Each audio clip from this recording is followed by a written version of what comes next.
உலக தமிழர்களுக்கு வணக்கம். நான் வெங்கிரத்னம். பொள்ளாச்சி பாலியல் வழக்கு தண்டனை அப்படிங்கிறது நேற்று கொடுக்கப்பட்டுச்சு. நான் நேற்றே ஒரு வீடியோ போட்டிருந்தேன். இதை உடனே தனக்கான கிரெடிட்டாக திமுகவினர் எடுத்துப்பாங்க அப்படின்னு. அதுதான் தொடர்ச்சியாக நடந்துக்கிட்டு இருக்கு. ஆனால் இந்த பொள்ளாச்சி பாலியல் விவகாரத்தில் திமுக உருப்படியாக புடுங்கின ஆணி ஏதாவது இருக்கா அப்படின்னு பார்த்தீங்கன்னா ஒன்றுமே கிடையாது. இந்த சம்பவத்தில் உண்மையிலேயே என்ன நடந்துச்சு? சின்னப்பம்பட்டி அப்படிங்கிற ஒரு கிராமத்தில் ஒரு பண்ணை வீட்டில் நடந்த, ஒரு தோட்டத்து வீட்டில் நடந்த சம்பவம் அப்படிங்கிறது தான் இது எல்லாமே. அந்த காலகட்டத்தில் இதில் என்ன நடந்துச்சு அப்படிங்கிறத நம்ம டீட்டெயில்டாக பேசுவோம். இது எங்கேருந்து தொடங்குச்சு, எப்படி இவர்கள் எல்லாம் பிடிபட்டார், இதுக்கு பின்னாடி யார் இருந்தா அப்படிங்கிறது எல்லாத்தையுமே இன்றைக்கி நாம் பேசிடுவோம். ஏன்னா எந்த மீடியாக்களும் இதில் ஒரு தெளிவு இல்லாமல் தான் பேசுகிறாங்க. இன்றைக்கி அதை நாம் தெளிவுபடுத்திடுவோம். அதுக்கு முன்னாடி திமுக இந்த விவகாரத்தில் செய்த பொய் பரப்புரை அப்படிங்கிறது தான் ஏகப்பட்டது. நாங்கள் ஆட்சிக்கு வந்த உடனேயே பொள்ளாச்சி பாலியல் குற்றவாளிகளுக்கு தண்டனை வாங்கி கொடுப்போம்னு சொல்லியிருந்தோம். இன்றைக்கி வாங்கி கொடுத்துட்டோன்னு. ஆக்சுவலாக இதில் திமுகவுக்கு எந்த விதமான பங்கு அப்படிங்கிறதுமே கிடையாது. பொள்ளாச்சி பாலியல் வழக்கு குற்றவாளிகள் அப்போவே கைது செய்யப்பட்டாங்க. சிபிஐ வசம் ஒப்படைக்கப்பட்டுச்சு. வழக்கை விசாரித்தது சிபிஐ, குற்றவாளிகளுக்கு தண்டனை கொடுத்தது நீதிமன்றம். இதில் திமுக என்னத்தை கிழிச்சாங்க அப்படிங்கிறது சத்தியமாக எனக்கு தெரியல. அடுத்தவன் பெத்த பிள்ளைக்கு இன்சியல் போடுறதையே முழு நேர வேலையாக வச்சுக்கிட்டு இருக்காங்க முத்துவேல், கருணாநிதி, ஸ்டாலின் வகைராக்கள்.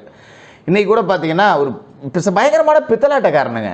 இன்றைக்கி முதலமைச்சர் ஊட்டியில் வாக்கிங் போகிற மாதிரி ஒரு வீடியோ, அதை ஃபாஸ்ட் ஃபார்வர்டிங்கில் போட்டு சன் டிவியில் போடுறாங்க. அதை ஆசா கொண்டு எல்லாம் ஃபேஸ்புக்கில் ஷேர் பண்ணிக்கிட்டு இருக்காங்க. ஃபாஸ்ட் ஃபார்வர்டிங்கில் போகுது. அப்படியே முதல்வர் வந்து வேகமாக நடக்கிறாராம். இதில் கூட ஏன் பித்தலாட்டம் பண்ணுவீங்க? சரி, அவருக்கு வயசாகி போச்சு, மெதுவாக தான் நடக்க முடியும், போட்டு போங்க. அப்படி இதில் என்ன இருக்கு? திமுக கேடு தரும். இந்த பொள்ளாச்சி பாலியல் விவகாரத்தில் திமுகவோட பங்கு நிறையா இருக்குது. அது எல்லாத்தையும் நாம் பேச போகிறோம். முதலாவதாக எடுத்துக்கிட்டிங்கன்னா, இந்த பொள்ளாச்சி பாலியல் விவகாரம் தமிழகம் முழுக்க பற்றி எரிஞ்சுது. அன்னைக்கு இதுக்கு அதிமுக தான் காரணம் அப்படிங்கிற மாதிரி பொய் பரப்புரைகள் பரப்பப்பட்டுச்சு. நக்கீரன் கோபால் 1000 வீடியோ இருக்குது அப்படின்னு சொல்லிட்டு ஒரு வீடியோ நிறைய பொய் வீடியோக்கள் போட்டுக்கிட்டு இருந்தார். எல்லாத்தையும் நாம் பேசுவோம். ஆனால் இவ்வளவையும் தாண்டி பொள்ளாச்சி தொகுதியில், பொள்ளாச்சிக்கு பக்கத்து தொகுதி எல்லாத்துலேயுமே அதிமுக 2021 ஜெயிக்குது அப்படின்னா அங்கே உள்ள மக்களுக்கு ரொம்ப தெளிவாகவே தெரியும் இந்த பொள்ளாச்சி விவகாரத்தில் என்ன நடந்துச்சு அப்படின்னு. மற்ற மாவட்டத்தில் இருக்கிறவங்களுக்கு தான் தெரியாது. அந்த மாவட்டத்தில் உள்ளவங்களுக்குலாம் சாதாரணமாக இது எல்லாருக்குமே தெரியும். என்ன சொல்ல போனால் இதில் பாதிக்கப்பட்ட சில பேர் அதிமுகவுக்கு ஆதரவாக பிரச்சாரம் பண்ண வரலாறுகள் அப்படிங்கிறது கூட இருக்குது. அது நம்ம ஆள் அடையாளப்படுத்துகிற மாதிரி ஆகிடுங்கிறதால அதுக்கு மேலே நம்ம அதை பேச வேண்டியதில்லை. இந்த வழக்கு முழுக்க முழுக்க சரியான திசையில் நடந்து குற்றவாளிகள் தண்டிக்கப்படுறதுக்கு முக்கிய காரணம் பொள்ளாச்சி ஜெயராமன் அவர்கள் தான். ஒரு குற்றவாளி கூட தப்பிக்கவே கூடாது அப்படின்னு சொல்லிட்டு அவர் தான் போராடினார். அவர் தான் இதுக்கான எல்லா முயற்சிகளையும் எடுத்தவர். இன்றைக்கி பிஜேபியோட பொள்ளாச்சி நகர செயலாளராக இருக்கக்கூடிய ஒருத்தரும் இதுக்கு ரொம்பவே மெனக்கெட்ட ஒரு மனிதர். இவர்கள் தான் இதை செய்து காட்டியவர்கள். குறிப்பாக சொல்லணும் அப்படின்னா இந்த புகைப்படத்தை பாருங்கள். இந்த புகைப்படத்தை காமிச்சு இது பொள்ளாச்சி ஜெயராமனோட மகன், பொள்ளாச்சி ஜெயராமனோட மகன் தான் இந்த பாலியல் குற்றத்தை பண்ணான் அப்படின்னு சொல்லிட்டுலாம் அன்னைக்கு திமுக ஊடகங்கள் கதறி துடிச்சிக்கிட்டு இருந்தாங்க. ஆனால் படத்தில் இருக்கிற இவனோட பேர் கர்நாடக மாநிலம் உடுப்பியை சேர்ந்த சுஜித் ஷெட்டி. இதான் இந்த ஆளோட பேர். இவன் ஒரு காவல்துறை அதிகாரி. படத்தில் இருக்கக்கூடிய நபர் ஒரு காவல்துறையை சேர்ந்தவர். பல பெண்களோட தொடர்பு இருந்ததால் அந்த காலகட்டத்திலே இவர் காவல்துறையிலேருந்து சஸ்பெண்ட் செய்யப்பட்டவர். இதுதான் உண்மை. பொள்ளாச்சி ஜெயராமனோட மகனை முன்ன பின்ன பார்க்காத உடன்பிறப்புகள் எல்லாம் இன்றைக்கும் கூட இதை பரப்பிக்கிட்டு இருக்காங்க. சம்பவம் நடந்த அந்த காலகட்டத்திற்கு சில ஆண்டுகளுக்கு முன்னாடியே பொள்ளாச்சி ஜெயராமன் அவர்களோட மகன் படிப்புக்காக லண்டனுக்கு போயிட்டார். இந்த சம்பவம் நடந்த காலகட்டத்திலாம் அவர் இந்தியாவுக்குள்ளேயே இல்லை அப்படிங்கிறது இப்போ இதை பொய்யா பரப்பின உடன்பிறப்புகளுக்கும் தெரியும். இதை வெளியிட்ட மாமா மீடியாக்களுக்கும் தெரியும். திமுக கிட்ட எலும்பு வாங்கி தின்ன எச்ச ஊடகங்களுக்கும் தெரியும். ஆனாலும் திட்டமிட்டு பொய் பரப்புரை அப்படிங்கிறத செஞ்சாங்க. அதுக்கான ஆதாரத்தையும் இப்போ நான் உங்களுக்கு கொடுத்துருக்கேன், நீங்கள் பார்த்தாலே தெரியும். அதே மாதிரி நக்கீரன் கோபால் 1000 வீடியோக்கள் இருக்கு. 1000 பெண்களை சிதைச்சிருக்கானுங்க. அந்த நாய்ங்க அப்படியே பேசிக்கிட்டு இருந்தான் இல்லையா? இந்த நக்கீரன் கோபாலை சிபிஐ வந்து சம்மன் அனுப்பி 1000 வீடியோ இருக்குன்னியா, எங்களுக்கு சாட்சிக்கு தேவைப்படும் வாப்பா அப்படின்னு கூப்பிட்டாங்க. கடைசி வரைக்கும் போகல. இவர்கிட்ட தான் 1000 வீடியோ இருக்க, வக்காலத்து வாங்கிய யோகே சிகாமணி போக வேண்டியதானே? திமுக போடுற எலும்புக்கு குலைக்கிற நாய்கிட்ட அதுக்கு மேலே எந்த ஆதாரமும் இல்லை அப்படிங்கிறது தான் உண்மை. சரி, இப்போ நாம் இந்த வழக்குக்கு வருவோம். இந்த வழக்கோட A2 சொல்லப்பட்டிருக்க திருநாவுக்கரசு தான் உண்மையிலேயே A1 காட்டப்பட வேண்டியவர். இதான் உண்மை. அவருக்கு 5 ஆயுள் தண்டனை அப்படிங்கிறது கொடுத்துருக்கு. A2 இருந்தாலும் கூட அதிகபட்ச ஆயுள் தண்டனை அப்படிங்கிறது அவருக்கு தான் கொடுக்கப்பட்டிருக்கு. இந்த திருநாவுக்கரசு யார் அப்படின்னா, பொள்ளாச்சி பக்கத்தில் இருக்கிற ஆனமலை பக்கத்தில் சின்னப்பம்பாளையம் அப்படிங்கிற கிராமத்தை சேர்ந்த கனகராஜ் அப்படிங்கிறவரோட மகன் தான் இந்த திருநாவுக்கரசு. கனகராஜ் காங்கிரஸ் கட்சியை சேர்ந்தவர். இதை பல ஊடகங்கள் பேசுகிறதே கிடையாது. கனகராஜ் காங்கிரஸ் கட்சியை சேர்ந்தவர். அந்த பகுதியில் வெள்ள வியாபாரம் பண்ணிகிட்டு இருந்தவர். பல புரோக்கர் வேலை, ரியல் எஸ்டேட் வேலையும் பார்த்துட்டு பல லட்சங்களை சம்பாரித்து நிறைய சொத்து பத்து சேர்த்துட்டார். ஏகப்பட்ட காசு பணம். அதன் பிறகு இந்த திருநாவுக்கரசு, அவனுக்கும் ஒரு சகோதரி இருக்குது. இந்த நாய் பண்ணதுக்கு அவங்க பேரை நாம் சொல்ல வேண்டாம். அந்த சகோதரி இவனோட படிப்புக்காக அவங்க அதன் பிறகு பொள்ளாச்சி டவுனுக்கே வந்துட்டாங்க.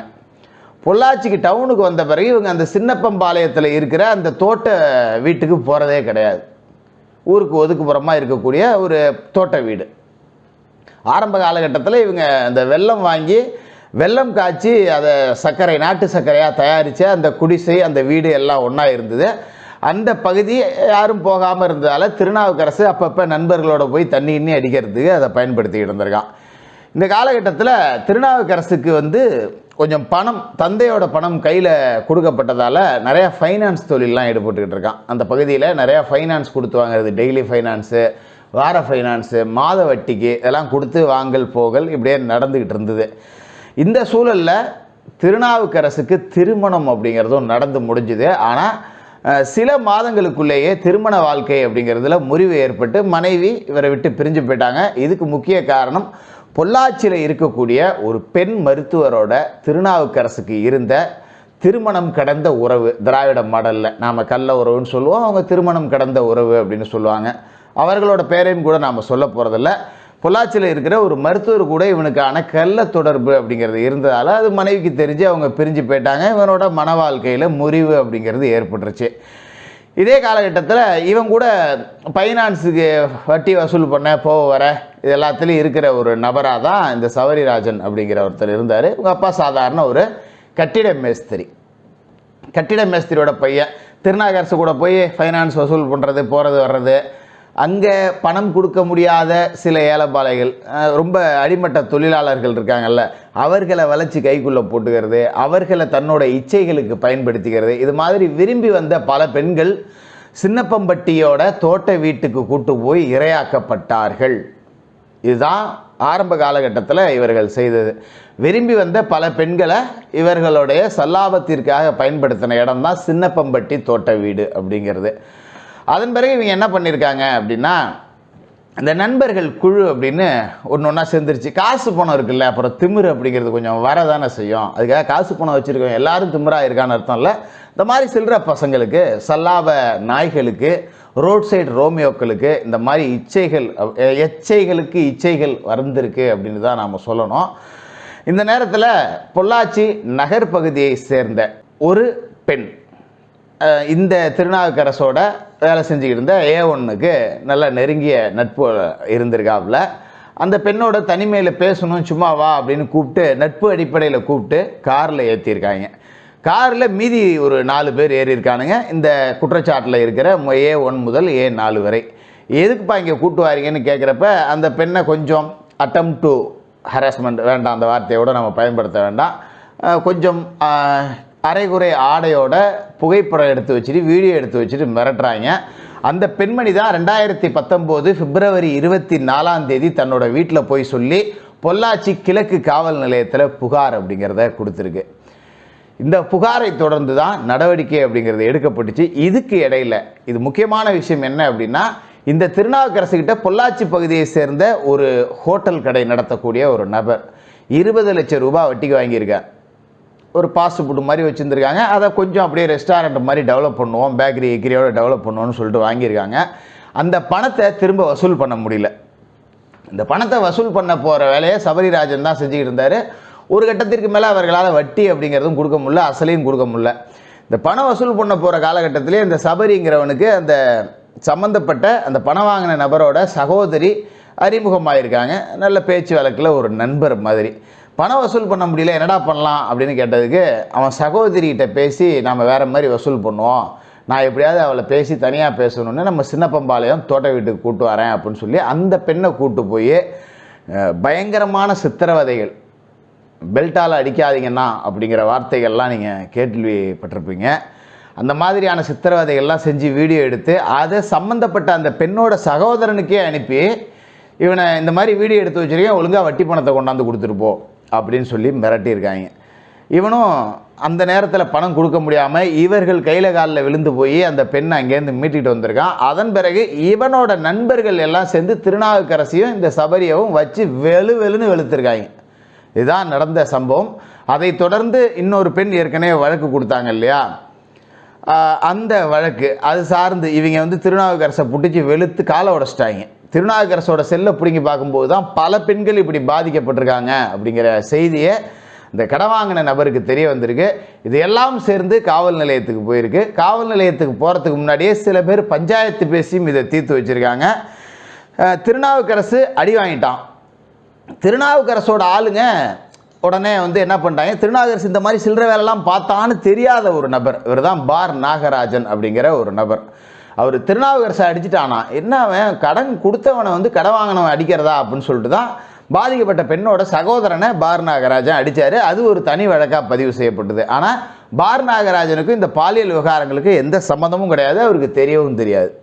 திருநாவுக்கரசை அடிச்சுட்டாங்க, எப்பரா என் நண்பனை அடிக்கலாம், அவன் ஒரு பணக்காரன், நீ அவன்கிட்ட கடன் வாங்கிட்டு அவனே அடிப்பியா அப்படிங்கிற ரீதியில் அடித்து, அதுக்கப்புறம் இந்த வழக்கிலேருந்து பார் நாகராஜன் விடுவிக்கப்பட்டு அவர் அந்த அடிதடி வழக்கில் மட்டும் அவரோட பெயர் அப்படிங்கிறது சேர்க்கப்பட்டுச்சு. இந்த செல்ஃபோனில் இருக்கிற வீடியோக்கள் எல்லாத்தையும் எடுத்து பார்த்து விசாரணை செய்ய போய் தான் பொள்ளாச்சியில் கிட்டத்தட்ட 9 பெண்கள் பாதிக்கப்பட்டிருக்காங்க. 8க்கும் மேற்பட்ட பெண்கள் தான் இது மாதிரி ஏடாகூடமாக போய் சிக்கினது. இந்த பெண்களுக்கான நிவாரணம் அப்படிங்கிறது தான் நேற்றைய தீர்ப்புலையும் 85 லட்சம் ரூபாய் நஷ்டஈடு அப்படிங்கிறதும் கொடுக்கப்பட்டிருக்கு. நீங்கள் நக்கீரன் கோபால் சொல்கிற மாதிரி 1000 வீடியோ 500 வீடியோ அப்படியெல்லாம் கிடையவே கிடையாது.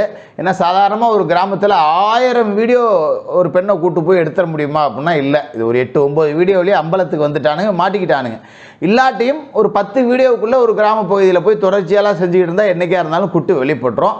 அதனால் நக்கீரன் கோபால் மாதிரி அறிவாலய எலும்புகளுக்கு குலைக்கக்கூடிய ஊடகங்கள் தயவுசெய்து பொய்யை பேசாதீங்க. அப்படியே நீங்கள் பேசுகிறது உண்மையாக இருந்தால் சிபிஐ கேட்டப்போ ஆதாரத்தை நீங்கள் கொடுத்துருக்க வேண்டியதானே, அப்படி எதுவுமே இல்லை. இந்த விவகாரம் பெரிய அளவில் வந்த உடனேயே அன்றைய அதிமுக அரசும் காவல்துறையும் ரொம்ப துரிதமாக செயல்பட்டு இந்த விவகாரத்தில் ரகசியம் காக்கப்பட்டுச்சு. பெண்கள் தொடர்ச்சியாக வந்து பாதிக்கப்பட்டவர்கள் புகார் கொடுத்தாங்க. அதன் பிறகு நடவடிக்கை அப்படிங்கிறதும் ரொம்ப வேகமாகவே எடுக்கப்பட்டு சிபிஐ வசம் ஒப்படைக்கப்பட்டு சரியான விசாரணை அப்படிங்கிறது நடத்தப்பட்டு விஞ்ஞானபூர்வ ஆதாரங்களை திரட்டி சாட்சிகளுக்கு போதிய பாதுகாப்பு கொடுத்து 3 குற்றப்பத்திரிகைகள் தாக்கல் செய்யப்பட்டு இன்றைக்கி நீதி அப்படிங்கிறது நிலைநாட்டப்பட்டிருக்கு. அப்போ இந்த விவகாரம் அதிமுக ஆட்சியில் நடந்ததை விட திமுக ஆட்சியில் நடந்திருந்தால் இந்த அண்ணா பல்கலைக்கழக விவகாரம் மாதிரி மூடி மறைக்க தான் போட்டிருக்கும். யார் அந்த சார் அப்படிங்கிறது தெரியவே தெரியாது. எவனோ ஒருத்தன் மாட்டின ஒருத்தனை வச்சே கேஸை முடிச்சிடுவாங்க. வேறு பெண்கள் பாதிக்கப்பட்டிருக்காங்களா அப்படின்னு கூட விசாரணை செய்யாமலே பாதிக்கப்பட்டது ஒரு பெண்ணு தான், சம்பந்தப்பட்ட குற்றவாளி ஒருத்தன் தான் அப்படின்னு சொல்லிட்டு காவல்துறையே இஷ்டத்துக்கு அறிக்கையை விட்டுருக்கும். இது திமுக ஆட்சியாக இருந்தால் நடந்திருக்கும். இந்த விவகாரத்தில் நேற்று கூட ஊடகங்கள் எல்லாமே பேசுனது எல்லாமே அருள் அப்படிங்கிற குற்றவாளி அதிமுகவை சேர்ந்தவர் அப்படிங்கிறது தான். ஆக்சுவலாக இந்த அருள் அதிமுகவை சேர்ந்தவரானா, ஆமாம் அதிமுகவை சேர்ந்தவர். எப்போ அதிமுகவில் சேர்ந்தார் அப்படின்னா அதிமுகவில் சேர்ந்து 2 மாதங்களுக்குள் இந்த பாலியல் விவகாரத்தில் அவர் சிக்கியிருக்கார். அதற்கு முன்னாடி இவரும் தீவிர திமுக உறுப்பினர், திமுகவிலேருந்து விலகி அதிமுகவில் இணைந்தவர் தான். அதே மாதிரி புல்லட் பாபு, பைக் பாபுன்னு சொல்லுவாங்க இல்லையா, இந்த வழக்கில் இருக்கக்கூடிய அந்த பைக் பாபு பக்கா திமுககாரன். திமுக மாவட்ட செயலாளர் தென்றல் செல்வராஜோட மகன் மணிமாறனோட நெருங்கிய வகுப்பு தோழன், நெருங்கிய நண்பன் மணிமாறன். திமுக மாவட்ட செயலாளரோட மகனோட நெருங்கிய நண்பன் தான் இந்த பைக் பாபு. இதை யாரும் பேசலை. முக்கியமான அக்யூஸ்டாக இருக்கக்கூடிய திருநாவுக்கரசு காங்கிரஸ்காரன், இது எதையுமே யாரும் பேசலை. A7 A8 ஒருத்தன் அருள்னு ஒருத்தன் அதிமுக காரனாக இருக்கிறதால அவனும் திமுகவிலேருந்து அதிமுகவுக்கு வந்தவன். இதையெல்லாம் முன்னிறுத்தி பேசக்கூடிய மீடியாக்கள் இது திமுகவோட வெற்றி அப்படின்னு பார்க்குறாங்க. நிச்சயமாக திமுக ஆட்சியில் இப்படி ஒரு சம்பவம் நடந்திருந்தால் அந்த மாணவிகளுக்கும் பாதிக்கப்பட்ட பெண்களுக்கும் தான் தேவையின்றி தவறான பட்டங்கள் கட்டப்பட்டிருக்கும். இந்த வழக்கும் ஊத்தி மூடப்பட்டிருக்கும். அதிமுக ஆட்சியில் தப்பே நடந்தாலும் அதை சரி செஞ்சு நீதி நிலைநாட்டப்பட்டிருக்கு. இதுதான் உண்மையிலேயே பொள்ளாச்சியில் நடந்தது. தொடர்ந்து நாம் இன்னும் பல விஷயங்களை பேசுவோம்.